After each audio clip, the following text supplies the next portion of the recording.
one of my panelists is still on the way. So we just got a message that probably Kaustubh Dabral is right now trying to reach because of the traffic condition. He's still not here. But anytime he will join us, and I'm hoping to start the session that he will join us sometime soon. So when we are actually talking about the MarTech part of it, and we are talking about the omnichannel as a scope, and I just kept one particular slider on the back just for the audience to sake of it, how exactly we're going to conduct this particular session. So when we are talking about the omnichannel, the main messaging is same. I just wanted to hit my customer ear with the right message which I'm crafting for him or her. And that's the kind of a route I need to pass it on to through multiple different channels which we are creating. That's the kind of endeavor every marketing organization or even the CMOs of the world are right now doing. And MarTech, how exactly it is elevating that particular pitch using effectively multiple different channels, that's the kind of order. So to reach to your customer, what are the different stages, what are the different experience you are going to create, we need to hear that. And that's why I'm having the panel of eminent speakers with me, and they have been doing it day in, day out. So introduce myself, I'm Anirban. I've been a data analytics expert from PricewaterhouseCoopers. I'm a partner there. And I've been practicing that for many different industry owners, and that's exactly why I've been learning from them. And today's endeavor is also the same. I would love to learn from all of you how exactly you're executing that particular part. What is the reach you are going to get from the client? What kind of persona you are defining? We have been hearing all those particular things in the since morning, right? How exactly you're going to reach, how exactly you're going to create the persona, understand the inside of the customer, what are the different kind of assimilation we are creating so that we can target our products much more closer to their need. And finally, what is the wow factor? How exactly we're creating the digital trust part of it or trust part of it from our product ecosystem. That's the overall agenda part, which I just wanted to keep it for the audience. So if I start with Ankit, as I discussed with you, Ankit, in the morning, there's no kind of a protocol like whom should I ask. I just kept my questions accordingly. I just wanted to start with Ankit. That's why I'm starting it off. So Ankit, EV, the EV sector which we are representing now is a very new sector. And people are actually going for that is a sustainability mechanism. But we all understand on a data and analytics part that whenever we try to understand the customer segmentation, we need the pre-historical data, how exactly they do behave. In the morning also, we had a session from Maruti. The way they are capturing is amazing. The way they are capturing the customer interaction and trying to define their product portfolio or offering, a service offering, is amazing. So for you, it must be a bit challenging. So why don't you give us some highlights and the kind of experience you are having conducting the EV segmentation, the customer segmentation, and how you're creating a right product for them, if you can enlighten us that. Sure. So first of all, I think these sessions since morning have been pretty engaging, and it was indeed fun and kind of a bit insightful as well in terms of how Shashank was trying to capture a profile of a customer sitting right next there on the same dais. But let me move a kind of a step back, take a step back and tell you that in case of Ather Energy, which is an electric vehicle versus an ICE vehicle, which is automotive industry otherwise, there's a one very, very fundamental difference in terms of how we look at the product. We are more of an IoT as an industry than automotive. Our products are more IoT in the sense that it's a highly digital native organization. The industry itself is very digital native, to say so, because the entire evolution, despite Ather being the first one, we are just about 10 years old, and our mass production and sales of vehicles started about four and a half years back. Now that said, while of course he already kind of highlighted in terms of the ownership pattern, and when I say taking a step back is in case of EVs, today the customer journeys are extremely, extremely complicated. They are so multi-layered in nature that it becomes extremely difficult for data analytics people or MarTech in general to segment customers, because every single customer is interacting with the brand in a very, very unique and different manner. The touch points of interaction have changed drastically from what it was probably 10 years back versus what it is now. In fact, what it was 5 years ago, it has changed drastically from that point also. So that said, imagine a customer who interacts with your brand, and especially in automotive versus maybe a few other industries, because the decision or the purchase decision cycle is fairly longer versus usual products that we would otherwise think of in terms of consumer durable or electronics. Now, when you're talking of a purchase decision which starts with first contemplating which brand to buy, and then moving on to decide that, okay, amongst these brands, that it's not just one test drive where it happens, so which means the customer is probably approaching the brand, first learning about the brand, registering for something, then goes to a experience center, takes a test drive there, and is not satisfied with one single test drive, because you're talking of a vehicle that you are buying. Vehicle has its very, very special place with Indian households, and not just Indian, in fact, global households. Vehicle as a purchase category, as a product category, is a very different place that it holds for us as a family. So he goes back, takes a second test ride at another showroom, at his another convenient day and date of time. Now, that's exactly where it starts for us as data analytics people in terms of the omni-channel. So it's not just with the ownership experience, it starts way before somebody is just a prospective customer, as a lead, as an inquiry, and then all the way until ownership. Now, in our case, because of, as I said, the touch points are very unique. Every customer behaves, operates very uniquely. So it starts creating way too many cohorts. So hence segmentation becomes extremely difficult. Now that said, for example, in case of Ather, we also have a charging infrastructure, which is country's largest charging infra as of now. We have close to 1900 charging infra points or grids. Now with those charging infra, we exactly understand for every single vehicle on the road, when do they need charging. They may not really understand when do they get anxious about charging, but as the organization and as the BI and analytics people, we definitely understand it's becoming to a scale where we go to person or hyper personalization. We send messages, we understand which route are you on, we understand with your let long where are you stationed, where you start your day from, what time you start your day, and hence we have features like optimized charging, which is very common for mobile phones. Right. And that's why I was comparing it and took that couple of minutes to tell you that how it is very similar to IoT in nature. So we understand your anxiety about the range. We understand your schedule as a day. We then give you optimized charging. And there also we tell you, okay, so this is the route probably that you need to take. We exactly understand not every customer is getting anxious at 20% charging left. Some get anxious at 50% charging left. So it's extremely hyper-personalization. We also understand your driving behavior, your riding patterns. Now look at all of this in context of the kind of cohort or segmentation. It becomes extremely difficult. So I think the job is very challenging, but the entire data analytics, the tools that we use, the way we segment our data allows us to segment our customers also very intelligently.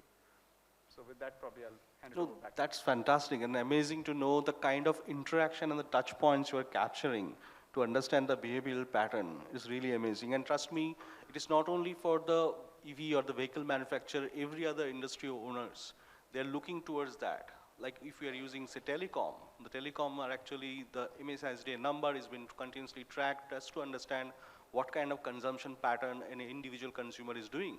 Starting from the day on till the night, what are the different locations they traverse to, what kind of interaction they're using it, what kind of utility they are working on the particular device. Those things have been measured, not to breach the privacy, but to customize the kind of a product offering or the portfolio. Amazing, I really love that answer. Coming from there to a very different space, which is e-commerce and the retail. So my next question is for you, Shikha. So Unilever is such a giant. This is a kind of one of the world's largest consumer base you are having right now. With that much of consumer base, and if you really wanted to monitor the interaction, the kind of Ather and others they are doing, and I know you are doing that particular part, why don't you enlighten us on the kind of interaction you're capturing and what extent you're going for that, what kind of experience you generate out of it, and then the persona part of it. Maybe the question is a bit long, but you can take your time. Sure, thanks. Am I audible? You can use some other mic. Am I audible now? Yeah. Great. No, thanks for the question.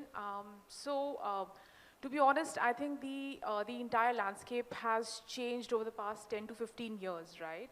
And I think most organizations have moved away from just, the K-line numbers you would see on products, right? Whether you're buying white goods or you're buying consumer products, and people really calling up and saying, this is my feedback. I think only probably less than 1% people actually will call up or take the pain of calling, a company and saying, this is my feedback. And a lot of those are more on consultation, right? How do I use a product? And that's not sufficient anymore. To give you an example, any rating and review on any of your sites like Amazon and others, right? How do you capture that interaction? Is it like one? Or is it like a million who probably would have seen that before making a purchasing decision, right? And I think that's the critical tipping point we at scale have gone through. So for example, Unilever operates in 192 markets, right? And within e-commerce, we have 16 different models, right? So whether it's direct to consumer, it's dropship, it's pure play, it's retail, it's enabler, it's 3P enabled. And of course, you have this large distributor-led network as well. So how do you really make sure you're able to create an almost real-time feedback, not just into how do you market, but also how do you really produce products at a factory level, and how do you make sure it is across value network? I think the biggest challenge is not just about getting the data, and I make a differentiation here between customers and consumers, right? So for us, for example, a consumer would be the end user like us, right? And a customer would be, say, an Amazon or a Tesco or a distributor, whosoever who's buying the products. And for us, all these points are extremely critical, right, in terms of getting feedback as well as channelizing that back into our innovation. So how do we really create that infinity loop, right, where we're able to capture that need, and some of those are, needs that even consumers don't know. And that's where analytics comes into play, right? So if you're able to go and you're able to scrape data from publicly available data to say, this is what's being talked about, right? How are you able to predict a trend? To give you an example, ice cream season, we don't have too many coconut flavor ice creams. Just for context, we do play in ice cream space also, right? Like the Quality Walls and the Ben & Jerry's and the Magnums are all Unilever. How do you make sure you're able to capture, trends that are not even said yet, right? So of course there's this written feedback, and then there's these trends that are out there, and we are trying to create the right experience. I think that part becomes extremely, extremely important. And some of the things that we are trying to do is, how do we use publicly available data? Yeah, that's available not just on social media sites, but also, for example, a blog or a newspaper article, right? How do you really scrape that data? How do you create the right infrastructure within the organization? Because we don't see this data as only for marketing. We see that data for the logistics guys, for the supply chain, for our factory workers, right? Imagine you're producing a product and you're able to see exactly how that's being taken on Insta or on Facebook. And how do you make that change every day? And how do you really work with passion? I think being really consumer, customer-centric, how do you build that as a culture is most critical. I think where most organizations struggle is not just getting the data part, but how do you break the silos between the different functions to really get insights and create actions around it, yeah? I think that's the most critical bit. So I think for us, consumer centricity and customer centricity is one of the biggest, not just an opportunity, but biggest priority as well. And creating those superior experiences, because it's not good enough to just produce a great product, right? It has to be available in a superior manner when a consumer needs it. Yeah, it has to be, experienced in the right way. When you buy a shampoo and you use that, what was the experience of opening up the lid? What was the experience of really going through the process of taking a bath, right? And how did you really feel about it after that? So it's the entire consumer experience, and really building that back to kind of keep optimizing your supply chain, keep optimizing your marketing, is something which is super, super critical. And this all comes from the fact that we all as people have an inherent need to be, getting the best value for what we are purchasing, creating the right brand experiences, creating the right supply chain to service those brand experiences. And I think that's the golden unlock for every organization. Break the silos, use the consumer data in a way that you can do innovations better, improve the entire consumer experience, the entire 6P experience that you have, and do it in a way that it's simple, it's scalable, it's doable, and it's sustainable. Yeah, so I think that's something that I really wanted to kind of highlight here. No, fantastic. Thank you so very much. It is a very, very elaborate and properly briefed that how exactly consumers are being monitored for their wow factor, for their delight, And that's how the industries are preparing themselves. So we talked about the overall customer understanding, the segmentation part. We talked about the experience, the interaction part. Now we are right now talking about the market and using all the different channels, omni-channel. So my next question goes to, I think I will ask this particular question to Rahul. Rahul, you are coming representing from Jubilant, and I know there are multiple in a food business, very attractive business for all of us. So multiple, yeah, absolutely sure. So for multiple different channels you must be using, not only your direct distributor retail, but you are also having multiple third parties who are connecting to you. So all those different channels, the customers are pouring in their orders and all. How do you really measure their behavioral pattern? How exactly they are creating the persona part of it? So that the engagement part, I know you are running a loyalty program also. The engagement part is very important, but how do you prepare for the engagement part? Thanks, Anirban, and always great to hear somebody talking good about our product. So it's a great start. What essentially we aspire at Jubilant FoodWorks is it's a power of one. How do I customize my services, my products, my interactions for every customer uniquely? So obviously, when we look at some of the more strategic decisions on what kind of meals consumer is looking to place an order for, or want to go out and have a dine-in experience really, or essentially, so for that purpose, I think a lot of this becomes consumer segments or the meal occasion segments that guide decision on saying, how do I really personalize that service? And the decision could be, for example, what channel do I launch? What kind of product do I launch? So as an example, we know that as consumers are getting more and more busy, really the time is getting shorter. So takeaway as a trend is definitely growing. So we spotted that long time back, and then we launched takeaway channel. So not just that, you can use our app to place advance order, and by the time order is ready, if you can calculate that accordingly, you can go and pick up the service, the product really. You can also drive through, and you can have our rider come to your location outside the store and get the pizza delivered.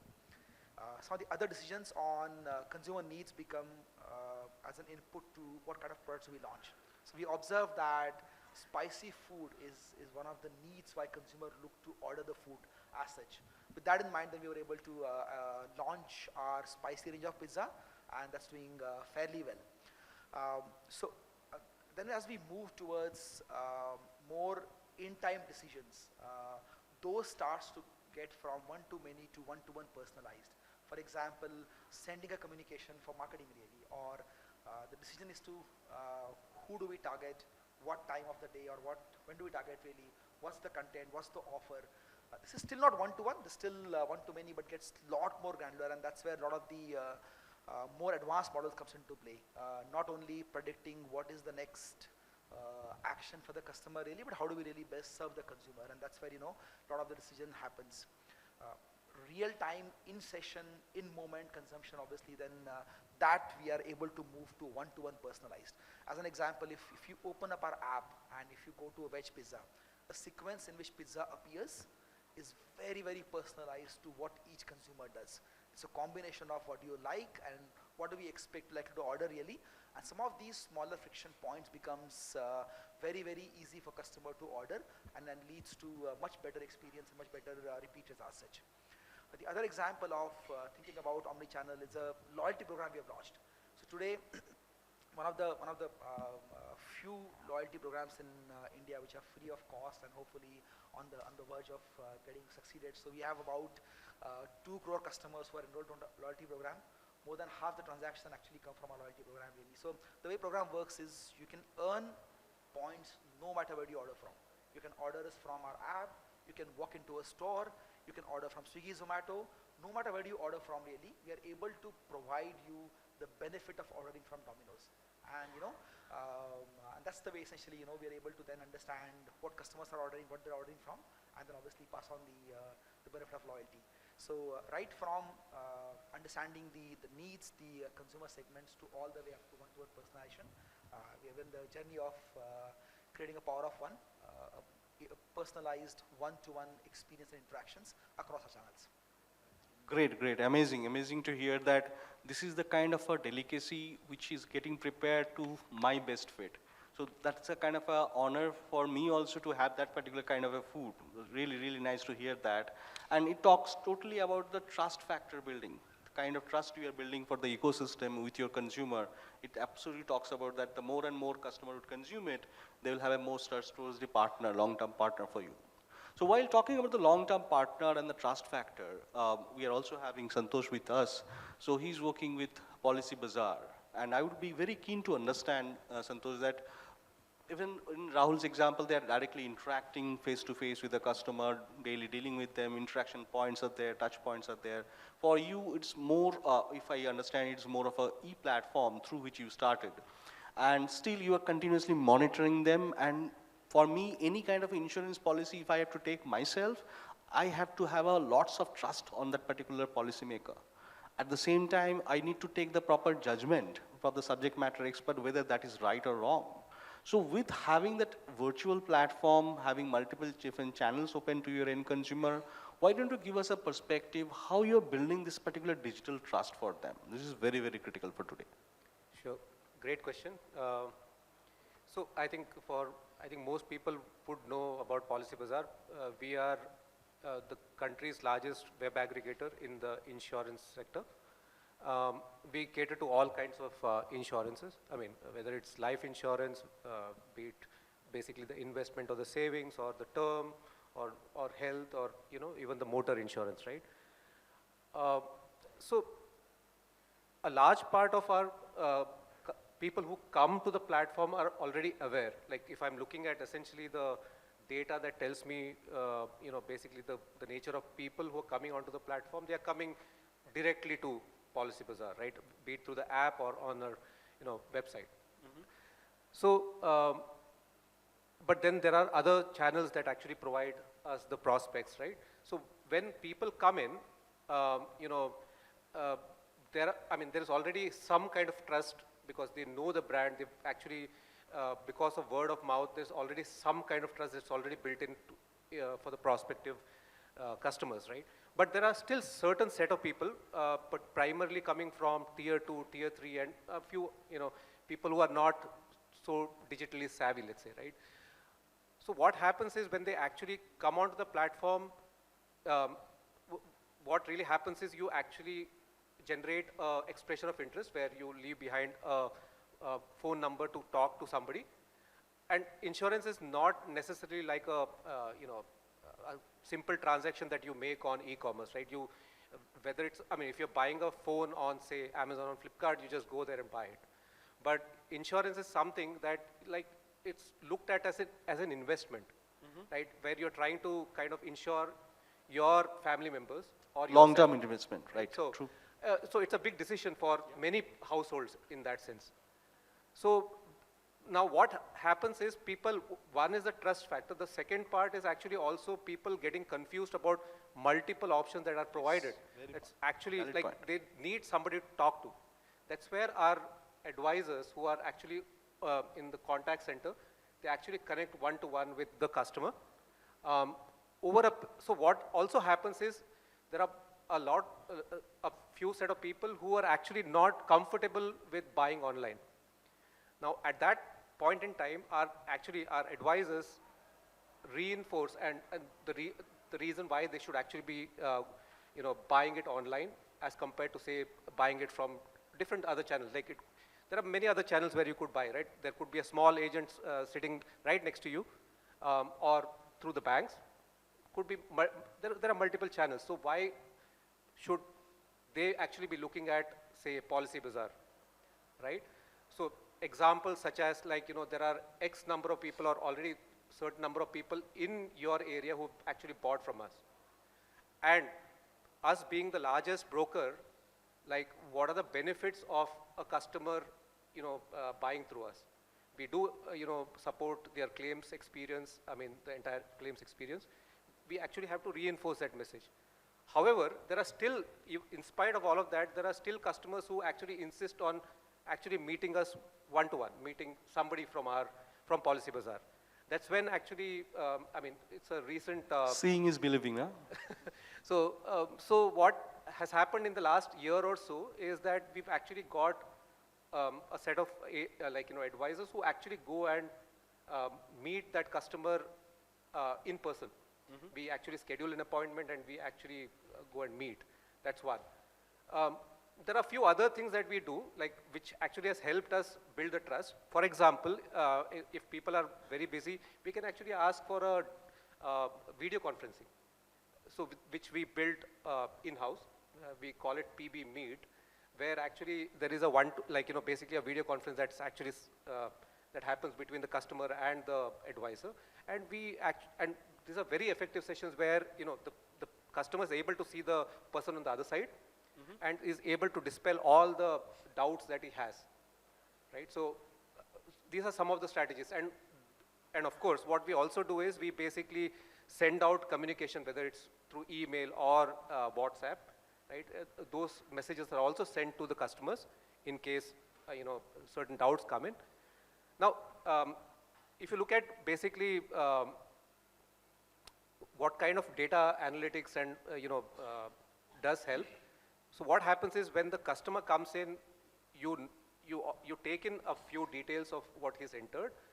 Apart from that, you also look at the browsing patterns, right? Like what is he doing? Like there are, if he's actually stuck at a particular point and he's unable to traverse, that's when you know, and it's actually prompted behind the scenes on our CRM platform, which by the way also we are actually building a lot of Gen AI based technologies to assist or even prompt our own advisors, right? Like, okay, so this customer needs reinforcement on the trust factor, why digital, why Policy Bazaar, what are the benefits, etc.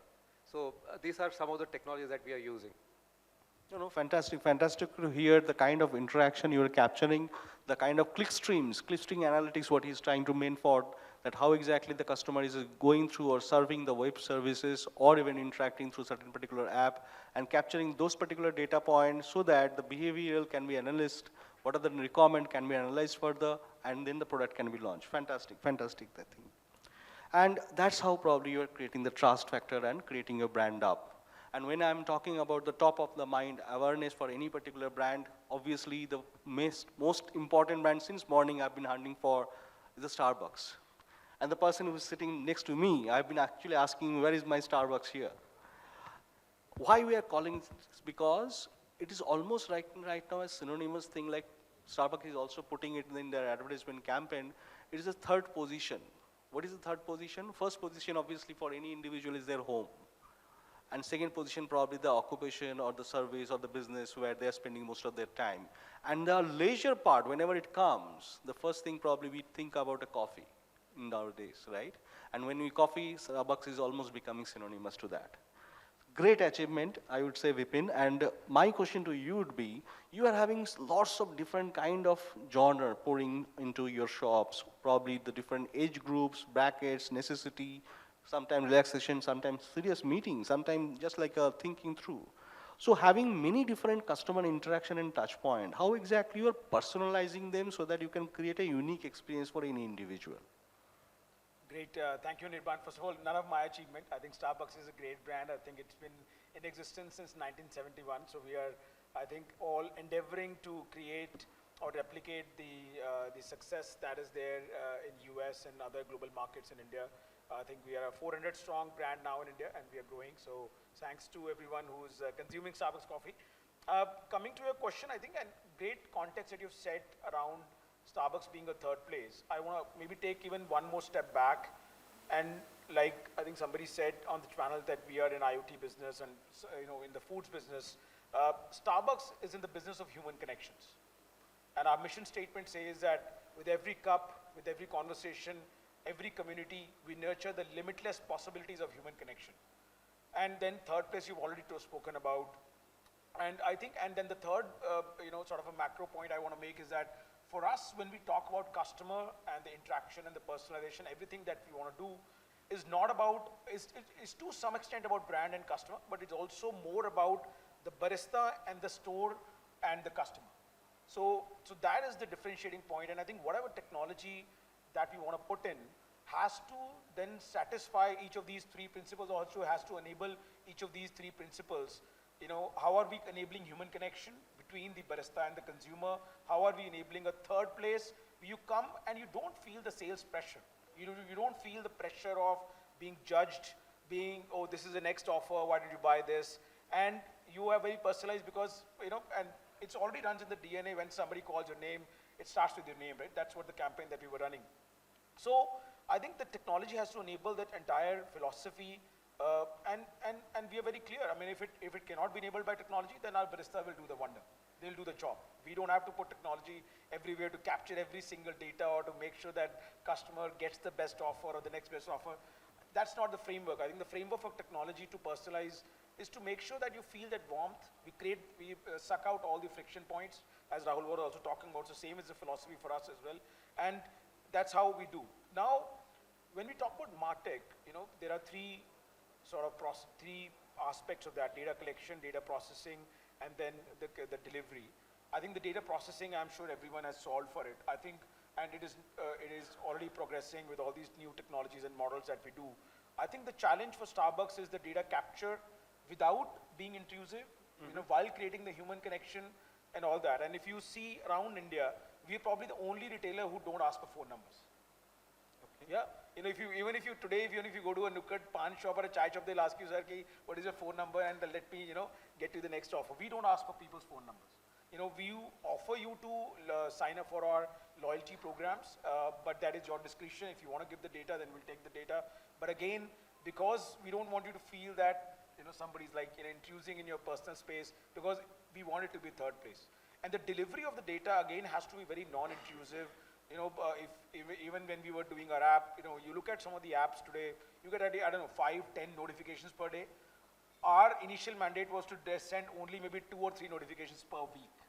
Because we don't want you to get up in the morning saying, sir, ye kharid lo, right? Or why don't you come up? So we have now ramped it up to 4-5 times a week, but delivery also then becomes very challenging. So now in context of that, I think the endeavor is to then start identifying the areas where we want to do omnichannel, where we want to do personalization. So for example, when we were designing our new app, personalization we have generated through, so when you launch a new app, when you launch the Starbucks app, you'll see a digital avatar of the barista greeting you.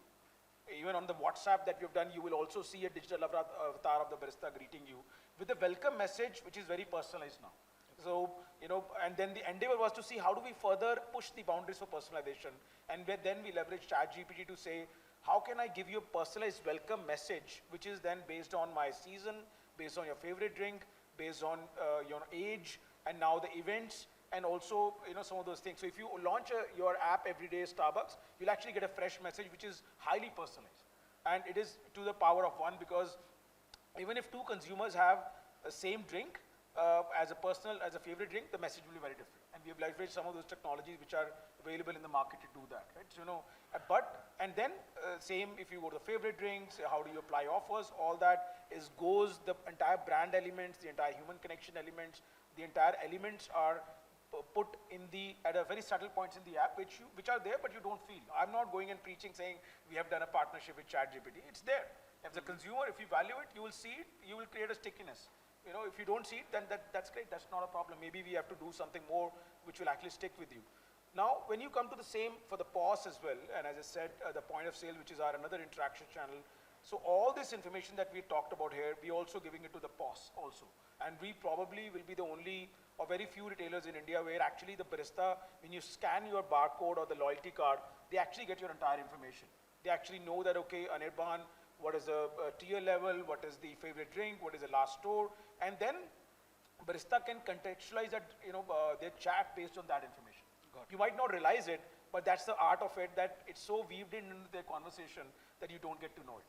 And that's how we want to pursue it. And then again, as I said, we're pushing the boundaries more and more. Can we give the next best offer on the POS? Can we give the, but again in a very non-intrusive way. And that's how we do that, whether it's Wi-Fi, whether it's POS, whether it's our app, whether it's WhatsApp channels. Wherever we touch, we want to make sure that we're building a human connection with you rather than just selling our next product to you.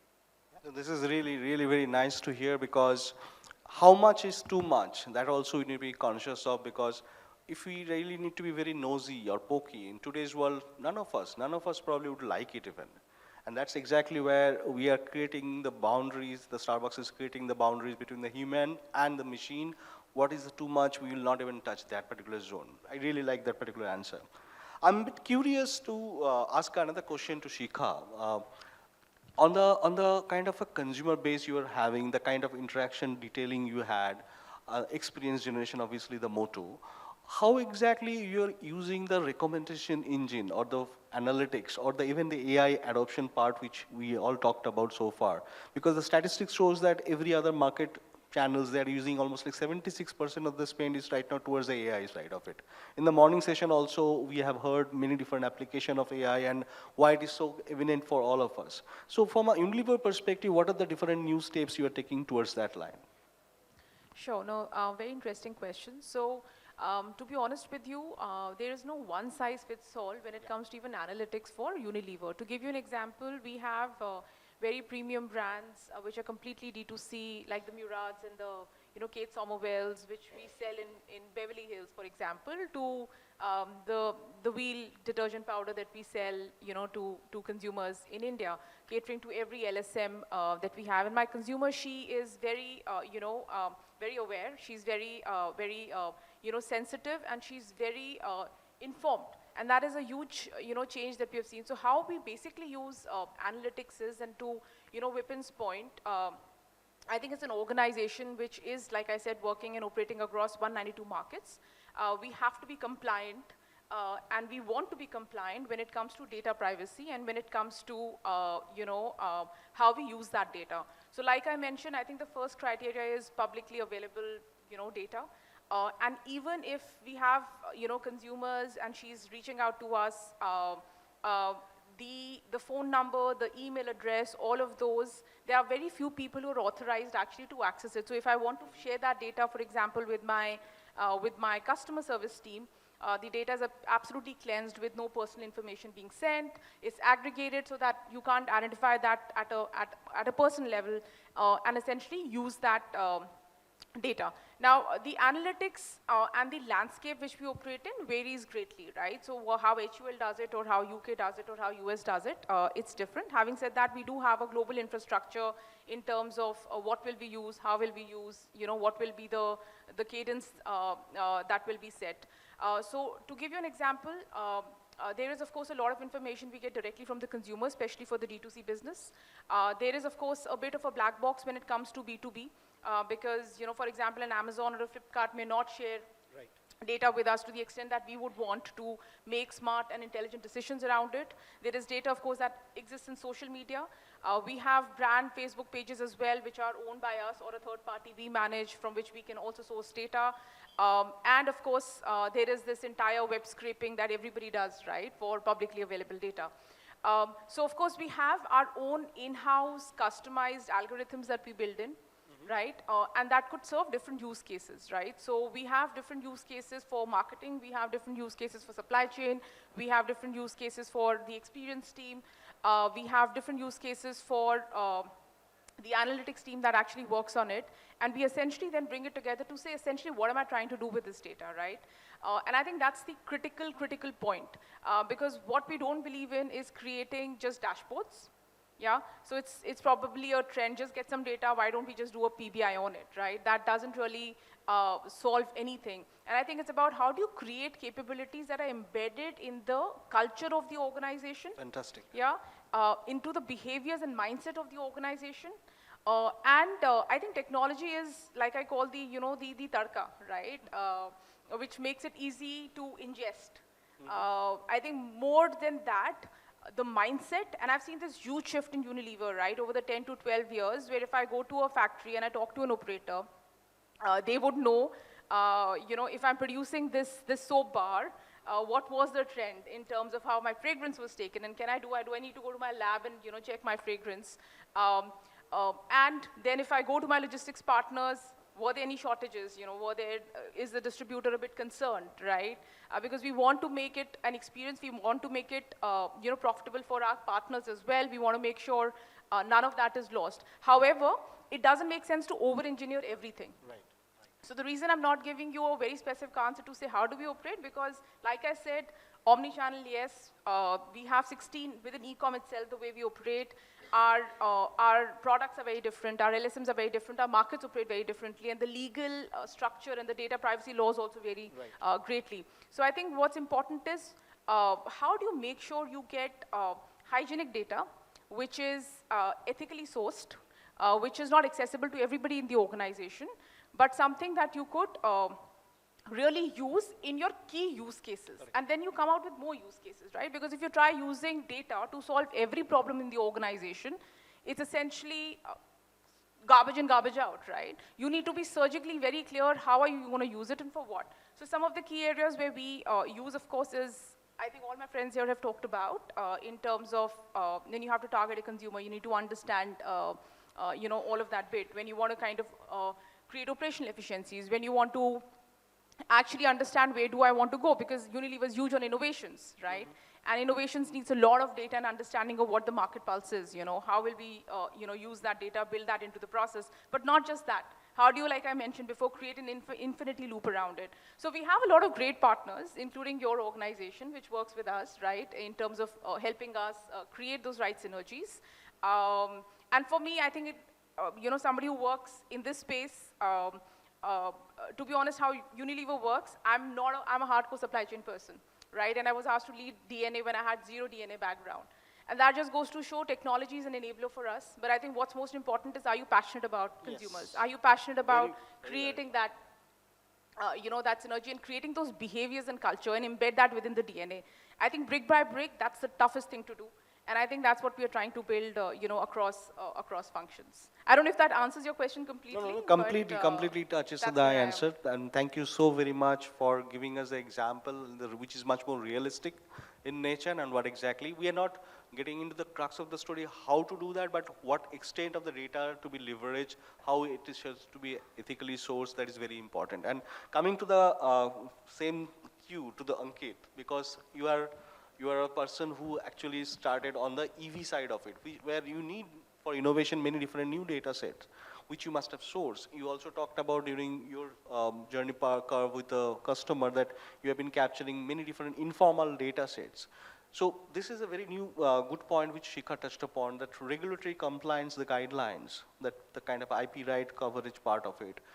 How much is too much is a big question for all of us. So how exactly you are protecting yourself from that particular part? Because it's a kind of a catch-22 for you. One side, you need the huge amount of data for your innovation, propulsion of it. Another side, if your customer gets a bit annoyed because of that, because of the nosy behavior, how you're balancing that out? Sure, I think that's one question which is more like a conundrums puzzle for everybody in terms of you want more. Sorry to put in the spot. No. You want as much data as possible to the extent which sometimes we even don't realize that the boundaries are where. And at the same time, everybody wants to have hyper-personalization. Everybody is talking about that exceptional customer experience that we want to deliver. We're talking of customer segmentations that we can cater to. But how do you do that in absence of it, or in how much of it? That while is definitely a big question for all the organizations, especially a forum like this, I'm assuming everybody is faced with the same question. Now, just to help you kind of understand the lay of the land, Ather today collects, and we are not very old, like there are not too many units in operation. I mean to say that there are not too many vehicles out there. We're just at about 200K vehicles, given that we've been selling only for about, if I reduce the COVID period where we started and all of this, then it's just about 2.5 years of sales that we are talking of. With 200,000 vehicles on road, we collect 250 terabytes of compressed data every month. Wow. And that's huge. That's equivalent to the volume of some financial organizations. And that's courtesy the sensors that we have in the product. So the kind of data that we collect from the charging grids where you go operate, and by the way, Ather's charging grid is now government approved for interoperability, which means that any electric vehicle could possibly use Ather charging grid. So that said, the quantum of data is huge. In terms of the drawing the boundaries, as Shikha also mentioned, and I think that's a very common thing that all of us do here is ensuring that it's not a personal data. All of that is aggregated. Right. Of course, it's always a challenge in terms of when you talk of, on one side, you're talking of aggregated data at a cohort level. On the other side, you're talking of what Ankit would like to see when he opens up his Domino's app in the same sequence. But at the same time, nobody really knows. So it's not like Rahul sitting here would know how exactly my data would show up, what my preferences are, what my food preferences, my family's preferences, what are the days of. He doesn't know about Ankit. What he knows about is for a cohort, people which are similar to me, people which are similar in certain aspects, right? That's the, I think that's where we draw the boundary. In terms of vendors that we work with, people like organizations like GCP and all, Google Cloud Platform, Amazon, AWS, like these are all very GDPR compliant partners that we work with. So that's non-negotiable for us. While I understand exactly which test ride route to take so that I have a higher conversion, because that route will allow you to experience the product way better than probably some other route that you will take in your area. So while we understand that, but it's not about what will probably make Anirban buy this product. It's like people like Anirban. So I think that's where we draw the boundaries in terms of being GDPR compliant with our partners, vendors, our data alliances that we have, all are extremely, extremely compliant. So Anirban is already liking Ankit, so definitely we'll take the test ride, for sure. You are more than welcome, and we do understand which test ride zone that you will take, which will make you convert from a lead to a customer. Great, great. Thank you so very much. Thank you, everyone. I think we have touched upon all the different pointers, starting from the reaching out to the customer, how exactly the engagement is happening with the customer, what are the different nuances we're taking with the help of technology and without the help of technology, which is more human part of it. Our Starbucks colleagues, they talked about that. We have also talked about after having huge amount of data, how to intelligently handling that, how exactly interaction points are being nurtured, what kind of experience we're going to generate, how multiple different channels are evaluated so that the channel effectiveness quotient can come out, and even at the end of the day, I should say our end game is to create the trust factor, which we also talked about, how exactly we are building the digital trust part of it. So that's the pretty much of it. Thank you so much for all your time and patience, and thank you so much for the contribution of the knowledge and sharing part of it.